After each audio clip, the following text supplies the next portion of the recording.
Namaskaram. Cyber Chase American Lifestyle presented by Malabar Gold and Diamonds, co-presented by Tates of Kerala. പുതിയൊരു എപ്പിസോഡിലേക്ക് ഞങ്ങളുടെ എല്ലാ പ്രിയപ്പെട്ട പ്രേക്ഷകർക്കും ഹൃദയം നിറഞ്ഞ സ്വാഗതം.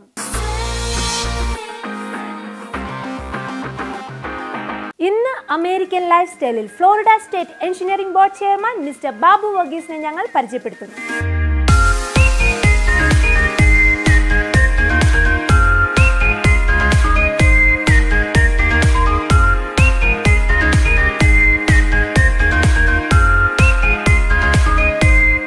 ഫ്ലോറിഡയിലാണ് ആദ്യമായി മലയാളികളുടെ നേതൃത്വത്തിൽ ഒരു ഗാന്ധി സ്ക്വയർ പൂർത്തീകരിക്കാൻ കഴിഞ്ഞത്. മറ്റ് ഇന്ത്യൻ സംഘടനകളോടുകൂടി കേരള സമാജത്തിൻ്റെ ആഭിമുഖ്യത്തിലാണ് അത് കംപ്ലീറ്റ് ആക്കിയത്.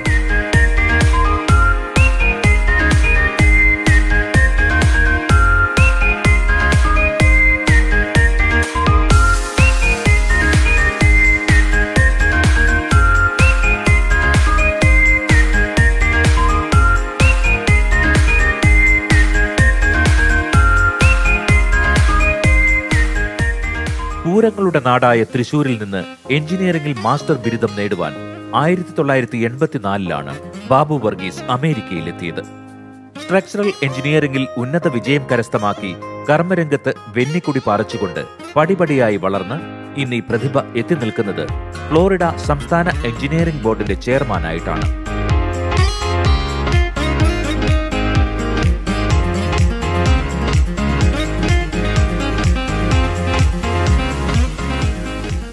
Here the Executive Director Zera Rayburn and Assistant Executive Director Rebecca Salmons and their staff runs the day-to-day operations of the board.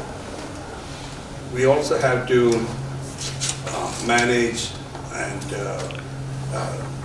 revise and all the rules and to practice to govern the practice of engineering. And for that purpose, the Office of the Attorney General has appointed a Senior Attorney General, Mr. Larry Harris, for that purpose. And on top of it, we also need to guard against the unlicensed practice of engineering, and also when engineers who violate the rules. And the prosecuting attorney, along with their investigative team, handles that. And Attorney General from the Office of the Attorney General's office, he advises the board. His advisory comes to the board. Attorney General appoints a senior attorney. We understand the importance of legal advice you give. Can you please help us understand the process involved in that? Sure. So, the Office of the Attorney General has the statutory authority to appoint legal counsel to various regulatory boards. And right now we have about 60 different regulatory boards that we represent. I myself represent about 5. Our primary job under the statutes is to represent the best interest of the citizens of the state. And that is, although I am the legal counsel to the board, my primary job is to provide legal advice to the board that helps them ensure that the public is protected. We have a workflow system that will distribute those applications to various licensure analysts, and most of that. We also have a legal team who works with Mr. Harris, and you're going to meet our prosecuting attorney, and they handle all the complaints that come into the office, and those come in on a daily basis as well. And we work with the complainants and also with respondents and their attorneys on those cases, and we work with consultants to compile an investigation for our probable cause panel to review. Mr. Rhymes, as a prosecuting attorney, I presume you deal with the engineers who violate the law and the rules. Can you please explain the disciplinary process to us? The board, as are all regulatory boards in the state of Florida, are complaint-driven organizations. We investigate complaints we receive from the public, from other governmental entities, or that we self-generate if we find sufficient information to do an investigation. Once we decide that a case is legally sufficient, then we commence a full investigation, which requires us to utilize the expertise of engineers who we have, who are experts. who review work and who make a determination as to whether they, in their judgment, the engineer has complied or not complied with the standards that the engineer is supposed to adhere to. The board makes all the final decisions. I present cases, I present the evidence, the board makes the decisions, they act as the judges. And then they issue a final order, which may result in the discipline of an engineer, which could result from everything from a fine to ultimately to revocation and loss of their license. Ultimately, if that engineer doesn't like what the board does, they have the right to appeal that to a district court of appeals, an appellate court, which is made up of judges who review to decide whether the board did what it was supposed to do. But that's how we do it, and it's a process that preserves the protection of the public health and safety to make sure that engineers who have problems in their practice are not out there harming the public, but also make sure that the engineers have all the rights that they should have to try to preserve what is a very valuable right and privilege which they've attained. Representing FEMIC and IEEE. Andrew Lowenstein, representing FSEA. Angelina Fairchild on behalf of FES and ACEC. Thank you. When your name is called, please approach the table. You will remain standing, face the court reporter to be sworn in. I'll admonish you that your testimony is under oath and therefore you're legally obligated to be true. On review, the Experience Committee determined that the experience claimed appeared to be in construction management. So a majority of my experience is spending time doing that, as well as reviewing the calculations in all shop drawings that I am responsible. 16 feet tall, there's a lot of structural requirements. What is your involvement in, say, pointing it out, what the mistakes were? Were you able to figure out something wrong in it, or were you able to suggest to the engineer record, these are the corrections needed to be made? I just wanted to see if you made some kind of engineering. Yes, I pull out the steel manual, I'll check the sizes and suggest. Not to say that I'm always right.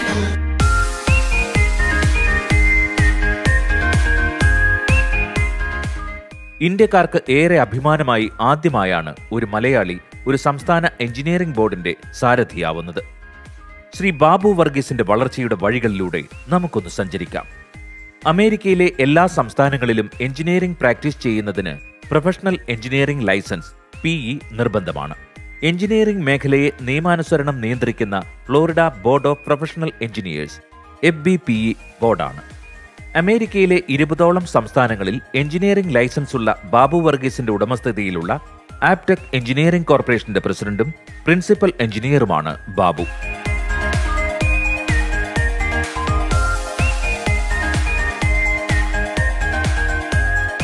Shopping മാളുകൾ, highrise ബിൽഡിംഗുകൾ, airport വികസനം, Orlando Universal Studio resort, Miami പാംകോട്ട് shopping centre, soccer stadium തുടങ്ങി നിരവധി കയ്യൊപ്പ് ചാർത്തിയ പ്രോജക്റ്റുകൾ ബാബു വർഗീസിന്റെ കിരീടത്തിലെ പൊൻതൂവലുകളാണ്.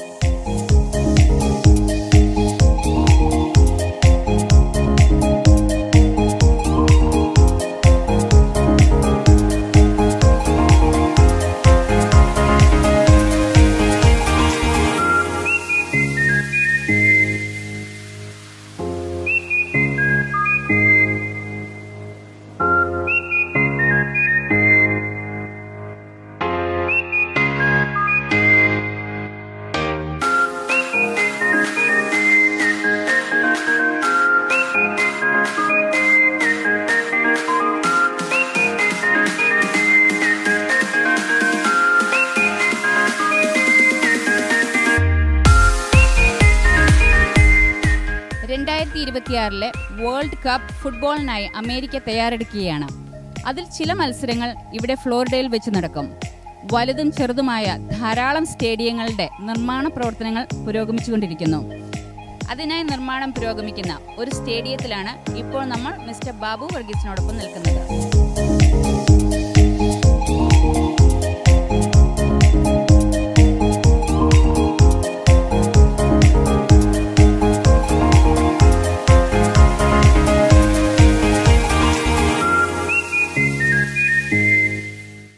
ബാബു വർഗീസിന്റെ സാമൂഹിക പ്രതിബദ്ധത പ്രകടമായ ഏറ്റവും ഉദാത്തമായ നിർമ്മാണ പ്രവർത്തനമാണ് സൗത്ത് ഫ്ലോറിഡയിലെ സേവി നഗരത്തിലെ ഫാൽക്കൻലിയ പാർക്കിൽ നിർമ്മിച്ച അമേരിക്കയിലെ ഏറ്റവും വലിയ ഗാന്ധി സ്ക്വയർ.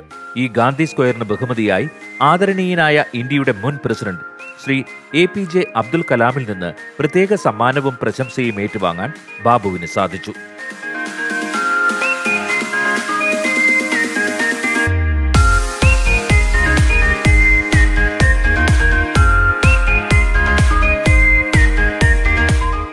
ജന്മനാടിനോടുള്ള കടപ്പാട് വിസ്മരിക്കാതിരിക്കുവാനും മലയാളികൾക്ക് തൊഴിൽ നൽകുന്നതിനുമായി ആപ്ടെക് എഞ്ചിനീയറിംഗ് കോർപ്പറേഷന്റെ ഇന്ത്യയിലെ ഓഫീസ് ജന്മനാടായ തൃശൂരിലെ അയ്യന്തോളിലാണ് സ്ഥാപിച്ചിരിക്കുന്നത്.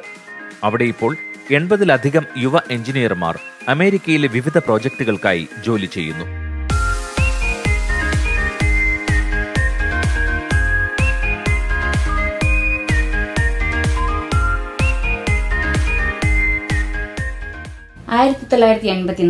Cochin university of science and ടെക്നോളജിയിൽ നിന്ന് എഞ്ചിനീയറിംഗ് ബിരുദം കരസ്ഥമാക്കി സ്കോളർഷിപ്പോടുകൂടി അമേരിക്കയിൽ ഉപരിപഠനത്തിനായി എത്തിയ ശ്രീ ബാബു വർഗീസ് ഇന്ന് ഫ്ലോറിഡയിലെ മുഴുവൻ എഞ്ചിനീയേഴ്സിനെയും നിയന്ത്രിക്കുന്ന ഫ്ലോറിഡ ബോർഡ് ഓഫ് പ്രൊഫഷണൽ എഞ്ചിനീയേഴ്സിന്റെ ചെയർമാനാണ്. സ്വാഗതം. ബോർഡ് ഓഫ് പ്രൊഫഷണൽ എഞ്ചിനീയേഴ്സിന്റെ പ്രവർത്തനങ്ങളെയും ഈ ബോർഡിന്റെ ഉദ്ദേശ ലക്ഷ്യങ്ങളെയും കുറിച്ച് ഒന്ന് വിശദീകരിക്കാമോ? പൊതുജനാരോഗ്യം, സുരക്ഷ, ക്ഷേമം എന്നിവ സംരക്ഷിക്കുന്നതിന് വേണ്ടിയാണ് ഫ്ലോറിഡ സംസ്ഥാനത്ത് എഞ്ചിനീയറിംഗ് ബോർഡ് ആരംഭിച്ചത്. അമേരിക്കയിലെ എല്ലാ സംസ്ഥാനങ്ങളിലും ഒരു എഞ്ചിനീയറിംഗ് ബോർഡുണ്ട്. ഫ്ലോറിഡ സംസ്ഥാനത്ത് ആരംഭിച്ചത് 103 വർഷം മുമ്പാണ്. ഉദ്ദേശം 43,000-ലധികം എഞ്ചിനീയേഴ്സ് ഫ്ലോറിഡയിൽ പ്രൊഫഷണൽ എഞ്ചിനീയേഴ്സായി വർക്ക് ചെയ്യുന്നുണ്ട്. അമേരിക്കയിൽ തന്നെ 3ാമത്തെ ഏറ്റവും കൂടുതൽ പ്രൊഫഷണൽ എഞ്ചിനീയേഴ്സ് വർക്ക് ചെയ്യുന്ന സംസ്ഥാനമാണ് ഫ്ലോറിഡ. ഫ്ലോറിഡ എഞ്ചിനീയറിംഗ് ബോർഡിൻ്റെ ഓഫീസ് ടെലകാസിയിലാണ്. അവിടെ എക്സിക്യൂട്ടീവ് ഡയറക്ടറും അസിസ്റ്റൻറ്റ് എക്സിക്യൂട്ടീവ് ഡയറക്ടറും അവരെ അസിസ്റ്റ് ചെയ്യാനായി ഒരു ലാർജ് സ്റ്റാഫുമുണ്ട്. അവിടെ എഞ്ചിനീയറിംഗ് ലൈസൻസ്, അതുപോലെ തന്നെ എഡ്യൂക്കേഷൻ, പരീക്ഷ നടത്തുന്നത്, അതുപോലെ തന്നെ ഇൻവെസ്റ്റിഗേഷൻസ്, ഇതെല്ലാം നടത്തുന്നത് ആ ഓഫീസിലാണ് നോർമൽ കേസ് നടക്കുന്നത്. 2 മാസം കൂടുമ്പോഴാണ് ഒരു ബോർഡ് മീറ്റിംഗ് ഉള്ളത്. ബോർഡ് മെമ്പറായി തീരുമാനിക്കുന്നത് ഫ്ലോറിഡ ഗവർണറാണ്. ഗവർണറുടെ അപ്പോയിൻമെൻറ്റ് കഴിഞ്ഞ് ഫ്ലോറിഡ സെനറ്റിൻ്റെ അപ്രൂവൽ കിട്ടണം. എനിക്കിത് 2 വട്ടം കിട്ടി. ഞാൻ 2ാമത്തെ ടേമാണ് ഞാൻ സെർവ് ചെയ്യുന്നത്.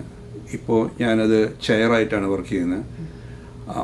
ഇത് 2 വർഷത്തെ നിയമനമാണത്. എല്ലാ 2 മാസം കൂടുമ്പോഴാണ് ബോർഡ് മീറ്റിംഗ് ഫ്ലോറിഡയിൽ വിവിധ സിറ്റികളിലായിട്ട് നടത്താറ്. ഈ 2 ദിവസത്തെ മീറ്റിങ്ങുകളാണ് ഓരോ ബോർഡ് മീറ്റിങ്ങിലുള്ളത്.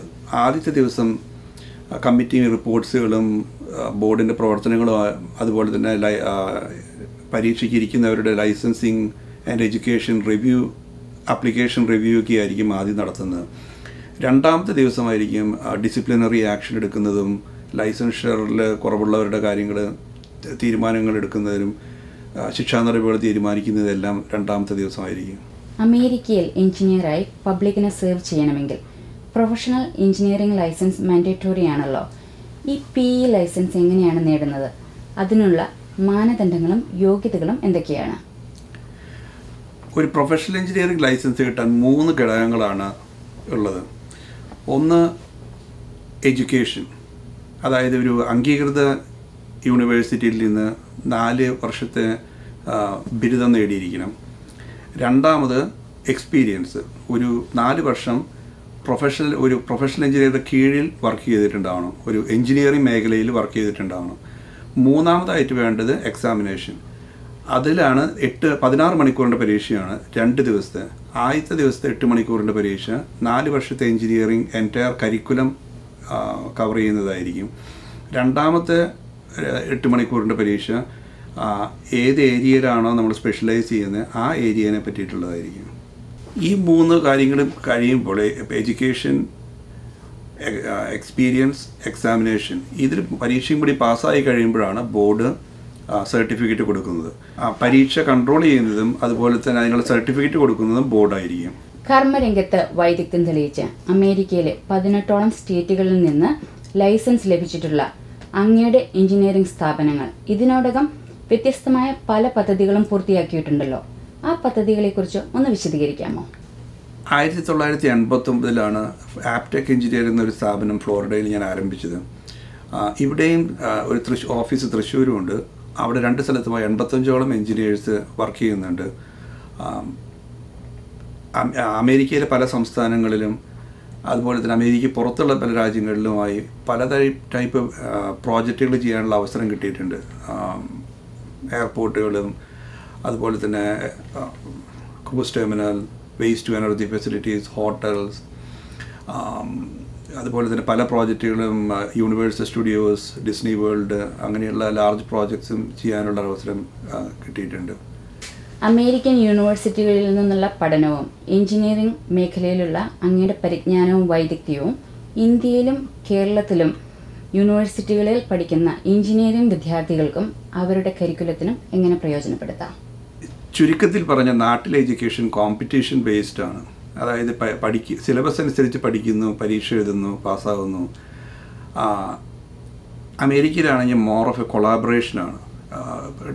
ലാബ് വർക്ക് തൊട്ട് പ്രോജക്റ്റ് വർക്കും എല്ലാം ഒരു ടീമായിരിക്കും വർക്ക് ചെയ്യുന്നത്. അപ്പോൾ അതുകൊണ്ട് പ്രായോഗിക പരിജ്ഞാനം കിട്ടാനുള്ള അവസരങ്ങൾ കൂടുതലാണ്.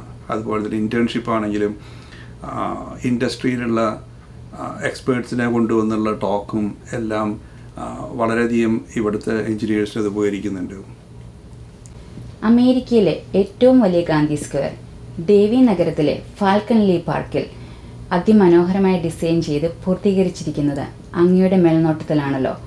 ഇതിൻ്റെ പിന്നിലുള്ള പ്രചോദനം എന്താണ്? ഫ്ലോറിഡയിലാണ് ആദ്യമായി മലയാളികളുടെ നേതൃത്വത്തിൽ ഒരു ഗാന്ധി സ്ക്വയർ പൂർത്തീകരിക്കാൻ കഴിഞ്ഞത്. മറ്റ് ഇന്ത്യൻ സംഘടനകളോടുകൂടി കേരള സമാജത്തിൻ്റെ ആഭിമുഖ്യത്തിലാണ് അത് കംപ്ലീറ്റ് ആക്കിയത്. ആരാധനായ മുൻ president doctor APJ Abdul Kalam ആയിരുന്നു അത് ഡെഡിക്കേറ്റ് ചെയ്ത്. അതിൽ പങ്കെടുക്കാൻ സാധിച്ച് വളരെ സന്തോഷകരമായൊരു അനുഭവമായിരുന്നു. ജോലി തിരക്കുകളും കുടുംബകാര്യങ്ങളും എങ്ങനെ ഒന്നിച്ചു കൊണ്ടുപോകുന്നു? എൻ്റെ ഭാര്യ ആശ ഒരു സർട്ടിഫൈഡ് പബ്ലിക് അക്കൗണ്ടൻ്റ് ആണ്. വീട്ടിൽ വേറെ വർക്ക് ചെയ്യുന്നില്ല. വീട്ടിൽ അതുകൊണ്ട് വീട്ടിലത്തെ എല്ലാ കാര്യങ്ങളും ആശയാണ് നോക്കുന്നത്. 3 പിള്ളേരുണ്ട്. മൂത്താളുടെ എഞ്ചിനീയറിംഗ് കഴിഞ്ഞു, യൂണിവേഴ്സിറ്റി ഓഫ് ഇലിനോയിൽ നിന്ന് കഴിഞ്ഞ് മാസ്റ്റേഴ്സും കഴിഞ്ഞ് ഇപ്പോൾ ബ്രിഡ്ജ് ഡിസൈനറായിട്ട് വർക്ക് ചെയ്യുന്നു. രണ്ടാമത്തെ മോളും ജസ്റ്റ്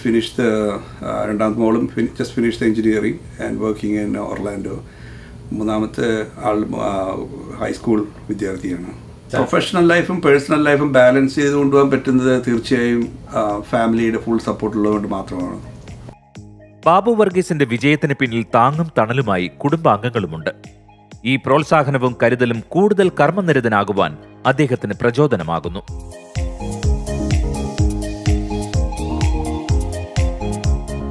എൻ്റെ വൈഫ് ആശ CPA ആണ്. വീട്ടിലെ കാര്യങ്ങളും അതുപോലെ കുട്ടികളുടെ കാര്യങ്ങളെല്ലാം നോക്കുന്ന ആശയാണ്. ഇതെൻ്റെ മൂത്ത മകൻ. I'm George. I graduated with my undergraduate in Bachelor's of Science in Civil Engineering from the University of Illinois, and I received my master's soon after in Structural Engineering from the University of Illinois as well. And I've lived in Seattle, Washington for the last 2 years, working at HMTV as a bridge designer. I'm Anne-Marie. I recently graduated from the University of Illinois at Urbana-Champaign with a Bachelor's of Science in Civil Engineering, and I started working as a transportation engineer at AECOM in Orlando, Florida. And I follow my dad's footsteps as becoming a civil engineer. Hi, my name is Paul. I'm currently in 11th grade studying at St. Thomas Aquinas High School. നിരവധി അംഗീകാരങ്ങളും അവാർഡുകളും Shri Babu വർഗീസിനെ തേടിയെത്തിയിട്ടുണ്ട്.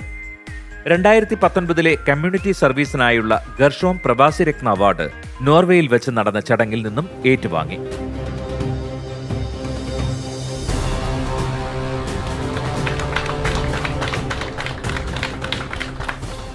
I'm greatly honored and deeply humbled to accept this Gershon Pravasi Ratna Award 2019 award. It is a great privilege to be in the distinguished company of past and present award recipients and Gershon family. I wish to thank the members of the jury who selected me. This award means a lot to me because it is a recognition of the efforts and hard work in bringing up the organization that encompasses the practice of engineering in both native Kerala and adopted country of United States. I'd like to thank all the people who have helped me along the way, starting with my parents, teachers, employees, and especially my wife and 3 kids, 3 children who have always encouraged and stood by me.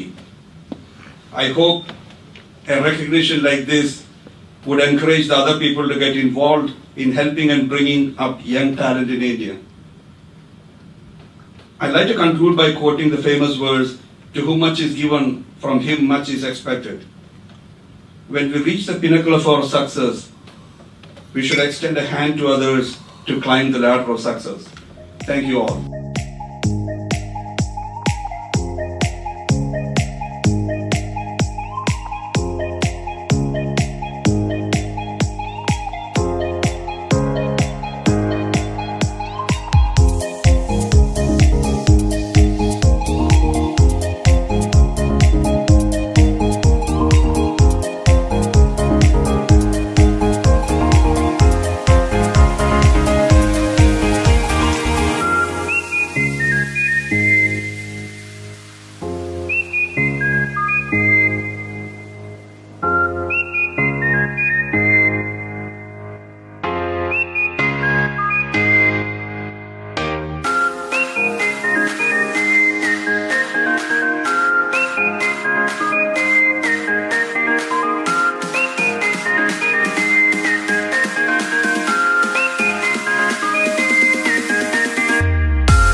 മെച്ചപ്പെട്ടൊരു ജീവിതം തേടിയാണ് ഏതൊരാളും America എന്ന ഈ സ്വപ്നഭൂമിയിലേക്ക് കുടിയേറുന്നത്. കഠിനാധ്വാനവും അർപ്പണബോധവും ഇച്ഛാശക്തിയും ഒരുമിച്ച് ചേർന്നാൽ ഏതൊരാൾക്കും ഈ രാജ്യത്തിന്റെ അനന്തവിഹായസിലേക്ക് പറന്നുയരാൻ കഴിയും.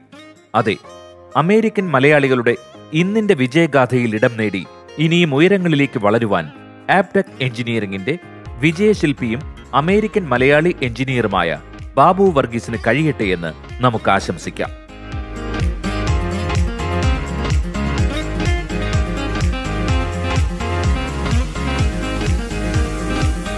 ഫ്ലവേഴ്സ് TV USA എല്ലാവിധ അഭിനന്ദനങ്ങളും ശ്രീ ബാബു വർഗീസിന് നേരുന്നു.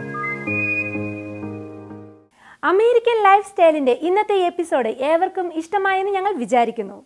കൂടുതൽ വിശേഷങ്ങളുമായി വീണ്ടും കാണാം. This is Subi signing off.